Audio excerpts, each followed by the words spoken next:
नबी सल्लल्लाहु अलैहि वसल्लम ने फरमाया कि हज़रत आदम से लेकर क़यामत तक दज्जाल से बड़ा कोई फितना नहीं होगा। दज्जाली फितना क़यामत के फितनों में सबसे बड़ा फितना है। दज्जाल के बारे में सब पैगम्बरों ने अपनी अपनी उम्मतों को डराया है। दज्जाल और दज्जाली फितना दो मुख्तलिफ चीज़ें हैं। दज्जाल एक शख्स है जो कुर्बे क़यामत के नज़दीक रोनमा होगा और खुदाइयत का दावा करेगा और वो यहूदियों का सबसे बड़ा लीडर होगा। दज्जाली फितना वो तमाम टेक्नोलॉजी और पैरोकार होंगे जो दज्जाल की खुदाइयत का दावा हासिल करने में मददगार साबित होंगे। हदीस में दज्जाल की जिन अलामात और गैर मामूली क़ुव्वतों का जिक्र है, अगर हम उनका बगौर जायज़ा लें तो दौरे जदीद में टेक्नोलॉजी इन्हीं दज्जाली क़ुव्वतों का इजहार है जो दज्जाल का रास्ता हमवार कर रही हैं। शैतान और शैतानी ताकतें चाहती हैं कि दज्जाल के आने से पहले दज्जाली निज़ाम कायम हो जाए, पूरी दुनिया का कंट्रोल इनके कब्ज़े में हो, ताकि जैसे ही दज्जाल ज़ाहिर हो वो ना सिर्फ आलमी हुक्मरान बनकर इंसानियत को ग़ुलाम बना ले बल्कि खुदाई का दावा करके सारी इंसानियत से अपनी परस्तिश भी करवाए।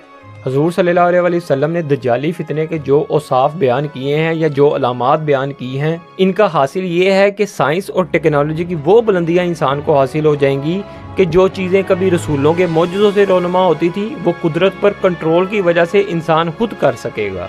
कुरान और हदीस में दज्जाल की कैफियत बयान की गई हैं। मसलन इसके लिए फासला बेमैनी होकर रह जाएगा। दज्जाल को इंतहाई तेज़ रफ्तारी हासिल होगी।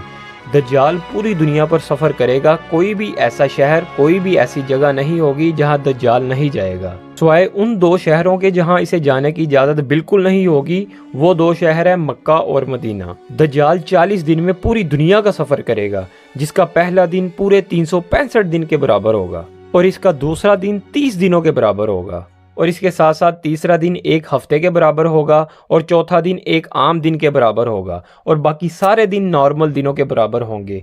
अगर इन सब को मिलाया जाए तो तकरीबन 1 साल और 2.5 महीने बनते हैं। दरअसल ये इसकी तेज़ रफ्तारी का आलम होगा। मुख्तलिफ रवायात में दज्जाल की सवारी को गधे से तशबीह दिया गया है और इसकी तेज़ रफ्तारी का ये आलम होगा कि इसका एक कदम मक्का में और दूसरा कदम शाम में होगा। गधे के कान बहुत बड़े और लंबे होंगे। इसके एक कान से दूसरे कान तक का फासला तकरीबन 60 फुट होगा, जिसकी मदद से वो उड़ सकेगा।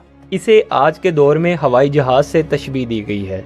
नबी सल्लल्लाहु अलैहि वसल्लम के दौर में उस वक्त जहाज़ और रॉकेट्स वगैरह का कोई तस्वुर नहीं था, इसलिए गधा जो कि सवारी के तौर पर इस्तेमाल होता था, इसे सामने रखते हुए मिसाल दी गई। अगर लोगों को हवाई जहाज़ का बताया भी जाता तो शायद इन्हें समझ ना आती, क्योंकि इस दौर में हवाई जहाज़ ईजाद ही नहीं हुआ था।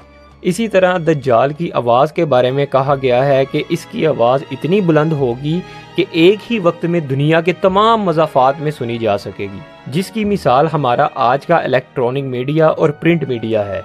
स्विट्ज़रलैंड के शहर बासिल में 1897 में 300 यहूदी, जिनमें दानिश्वर, मुफक्कर और फ़िलासफ़र शामिल थे, उन्होंने पूरी दुनिया पर दज्जाल की हुकूमत कायम करने का मंसूबा तैयार किया, जिसमें ये तय किया गया कि पूरी दुनिया के मीडिया पर कंट्रोल हासिल किया जाएगा और किसी को ये इजाज़त नहीं होगी कि वो हमारी मर्ज़ी के बगैर कुछ नशर कर सके। और हम इस अंदाज से चीज़ें पेश करेंगे कि पूरी दुनिया की ताकतें इसे मानने पर मजबूर हो जाएंगी। हम ऐसे यहूदियों की हौसला अफजाई करेंगे जो बद किरदार और ख़तरनाक सलाहियतों के मालिक होंगे। दुनिया को जो हम दिखाएंगे वही देखेगी। दोस्तों, ये सब बातें पहले ही तय हो चुकी हैं। देखा जाए तो इब्लीस और यहूदी अपने इस मकसद को हासिल करने में कामयाब हो चुके हैं। इलेक्ट्रॉनिक मीडिया के ज़रिए लोगों के दिमागों को ऐसा कंट्रोल किया है कि इन्हें सच और झूठ में फ़र्क दिखाई नहीं देता। इसीलिए नबी पाक सल्लल्लाहु अलैहि वसल्लम ने फरमाया कि आखिरी वक्त में जो शख्स सच बोलेगा इसे झूठा कहा जाएगा और जो झूठ बोलेगा इसे सच्चा माना जाएगा। और जैसा कि हम सब लोग जानते हैं कि दज्जाल के एक हाथ में जन्नत और दूसरे हाथ में दोज़ख होगी। इसकी जन्नत दरअसल दोज़ख और दोज़ख असल में जन्नत होगी। जो इसे खुदा मानेगा इसे वो जन्नत में दाखिल करेगा और जो इसे खुदा नहीं मानेगा इसे वो कत्ल कर देगा। इस चीज़ को आज के दौर की वर्चुअल रियलिटी से तशबीह दी गई है, यानी एक ऐसा मसनूई माहौल पैदा किया जाता है जिसमें दाखिल होकर इंसान को ऐसा महसूस होता है कि वो जो देख रहा है या महसूस कर रहा है वो हकीकत में वैसा ही है। जब किसी को दज्जाल की जन्नत मिलेगी तो वो इसमें दाखिल होकर वही सब कुछ सोचेगा और महसूस करेगा जो इसने जन्नत के बारे में सोच रखा है। इस चीज़ को समझने के लिए आज के दौर में 3D और 4D का तजर्बा काफ़ी होगा। दज्जाल को इलाज मुआलजे पर भी कुदरत हासिल होगी, वो मुर्दों को भी ज़िंदा कर सकेगा। जब दज्जाल लोगों को कहेगा कि मुझे खुदा मानो तो वो कहेंगे کیوں تم میں ایسا کیا ہے خدا والا جو ہم تمہیں خدا مانے؟ تو دجال کہے گا کہ میں تم میں سے جن کے والدین مر چکے ہیں انہیں زندہ کر سکتا ہوں۔ سب لوگ حیرت زدہ ہو کر پوچھیں گے کیسے؟ تو دجال قبر میں سے ان کے والدین کو زندہ کر کے ان کے سامنے لا کر کھڑا کر دے گا، جو اپنے بچوں کو کہیں گے کہ اسے خدا مانو، یہ خدا ہے۔ اس پر نبی صلی اللہ علیہ وسلم نے فرمایا اصل میں وہ ان کے والدین نہیں ہوں گے، وہ دھوکہ ہوگا، وہ دو شیطان ہوں گے جو ان کے والدین کی شکل اختیار کریں گے۔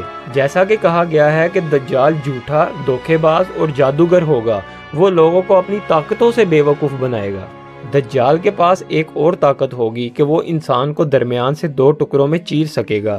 دجال جب لوگوں کو کہے گا کہ میں تمہارا خدا ہوں، میں کسی بھی انسان کے دو ٹکڑے کر کے واپس جوڑ سکتا ہوں، تو پھر دجال ایک انسان کو سر سے پاؤں تک درمیان سے کاٹے گا اور اس کے اندر سے گزر جائے گا اور واپس آ کر اسے واپس جوڑ دے گا۔ کیا آپ جانتے ہیں کہ سائنسی ٹیکنالوجی میں ایک ایسی لیزر ایجاد کی جا چکی ہے جو اعضاء کو دو ٹکڑوں میں ایسے کاٹتی ہے کہ خون بھی نہیں نکلتا، اور جانوروں پر بھی اس کے کامیاب تجربے کیے جا چکے ہیں۔ جب دجال دنیا بھر کا سفر کرے گا تو یہ جس جگہ بھی جائے گا اسے اس جگہ کی زبان آتی ہوگی۔ جیسا کہ آپ سب لوگ جانتے ہیں کہ جاپان ایک ایسی ڈیوائس تیار کر چکا ہے جو کسی بھی لینگویج کو آپ کی اپنی زبان میں کنورٹ کر سکتی ہے۔ واللہ عالم، لیکن لوگ کہتے ہیں کہ یہ وہی ڈیوائس ہے جو دجال استعمال کرے گا۔ مزید احادیث میں آتا ہے کہ دجال کو زمین اور آسمان پر غلبہ حاصل ہوگا۔